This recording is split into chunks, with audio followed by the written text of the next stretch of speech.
Lyon Pôle Bourse, faire grandir les entreprises grâce à la cotation, animer le club des sociétés cotées et développer un écosystème boursier dynamique.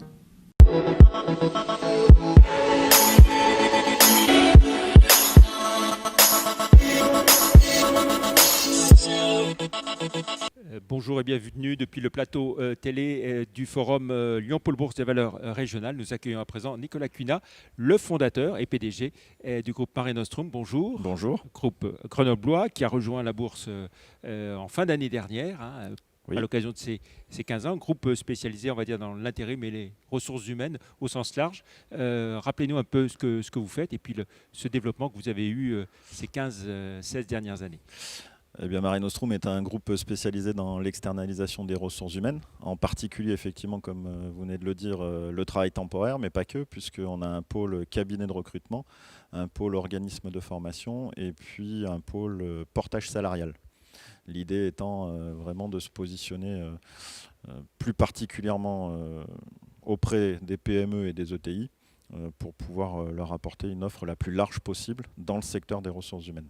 Et on sait combien c'est compliqué pour les entreprises qui voudraient recruter souvent et qui ont des difficultés, les pires difficultés à... Donc c'est un peu votre métier de faciliter notre métier, le recrutement des entreprises. Plutôt que de se focaliser, comme on a pu l'entendre pendant des années, sur la pénurie de main-d'œuvre, nous on parle plutôt de pénurie de compétences. Et notre ADN, c'est d'aller travailler sur l'employabilité de la ressource pour pouvoir l'adapter au nouveau marché du travail. Alors, Mare Nostrum, aujourd'hui, c'est une entreprise de combien de personnes ? Alors, on est plus de 350 permanents et on a à peu près, bien évidemment, le Covid est passé par là, mais en général, 3000 salariés intérimaires qui travaillent pour le groupe aussi. Voilà, basé donc à Grenoble, avec une offre, une présence très forte en région. Oui, on est. La volonté de coller au plus près des besoins du terrain. Une de nos forces, c'est la proximité, et nous sommes implantés. Alors plutôt, on a tendance à regarder dans le sud, parce que historiquement, on a une forte spécialité dans le BTP, donc on était plutôt attiré par le soleil que par la pluie. Mais plus récemment, depuis quelques années, on est à Paris aussi, puisque le chantier du Grand Paris nous intéresse tout particulièrement et nos clients nous ont demandé de nous implanter à Paris.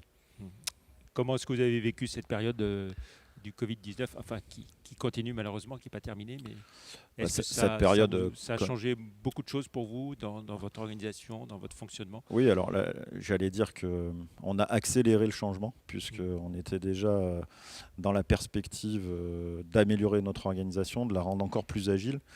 Et le Covid nous a amené dans une démarche proactive, notamment sur le secteur de la formation, où on a investi dans l'e-learning et d'autres moyens de continuer à former les gens, puisque nous étions axés que sur le présentiel avant le Covid. Aujourd'hui, on peut travailler par visio, on peut travailler par e-learning, donc on a investi sur ce déploiement-là.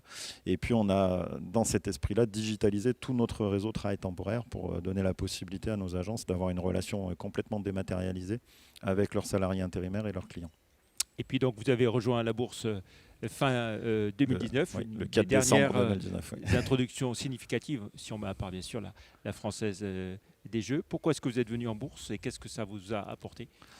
Alors la bourse pour nous a été un moyen de nous surpasser, de structurer le groupe, parce que bien évidemment avant de s'introduire, il y a un cahier des charges qui est particulièrement efficient si on veut le respecter. Donc ça c'était un des premiers objectifs. Puis bien évidemment la notoriété, bien évidemment un levier interne de management fort, et puis surtout j'allais dire une aventure humaine qui nous a permis d'aller rencontrer nos territoires, parce que notre volonté était vraiment de rassembler un nombre d'actionnaires plutôt individuels, plutôt le particulier que des fonds ou autres. Et ça a été plutôt une réussite. Et finalement, on s'est ancré davantage dans nos territoires. Voilà, avec un choix de créer un club d'actionnaires. Oui, le Club Azur 4.0 qui est né pendant cet été, dont on est particulièrement fiers du succès, puisqu'on avait une inquiétude, c'était d'avoir perdu le contact avec nos actionnaires qui étaient nombreux en décembre 2019. Et puis finalement, on s'est rendu compte que le succès, ou en tout cas l'attente était là, puisqu'on est déjà plus de 300 membres en moins d'un mois. Voilà, j'imagine que vos salariés sont aussi actionnaires de l'entreprise. Bien évidemment, ça a été une démarche plutôt volontaire. Tout notre management a été actionnaire et a préparé l'introduction en bourse avec nous. Quelques salariés ont participé, mais de façon privée, j'allais dire. mais on n'est pas loin d'avoir une autre démarche à court terme avec eux. Voilà. La part du capital qui est en bourse, qui est dans le public, est de quel ordre à peu près? Alors on a un flottant qui est de l'ordre de 17 à 18%. Très bien. Si on se projette sur l'avenir, comment est-ce que vous voyez les choses concernant Mare Nostrum? Avec beaucoup d'optimisme, parce qu'on ne peut que se lever le matin en ayant beaucoup d'optimisme en ce moment.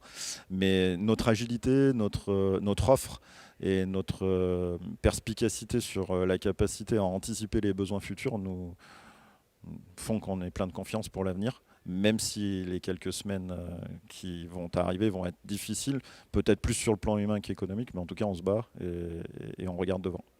Le chiffre d'affaires, le résultat de Mare Nostrum, le dernier exercice connu 165 millions l'année dernière, oui. En 2019. Pour l'instant, bien évidemment, je n'ai pas d'autres chiffres. Et voilà. Avec un résultat qui était de... Alors le résultat était de l'ordre de 2%. Très bien, voilà.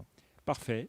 Merci beaucoup, merci à vous, Nicolas Cunha, d'avoir été notre invité. Et merci. Bravo pour ce beau développement et cette introduction réussie en fin d'année dernière. Merci beaucoup. Plein de succès. Merci.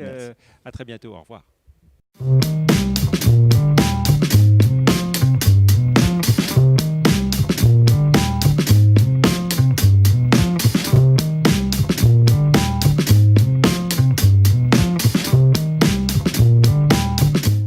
Retrouvez les enregistrements et informations de marché sur les sites de Zone Bourse et d'Euronext.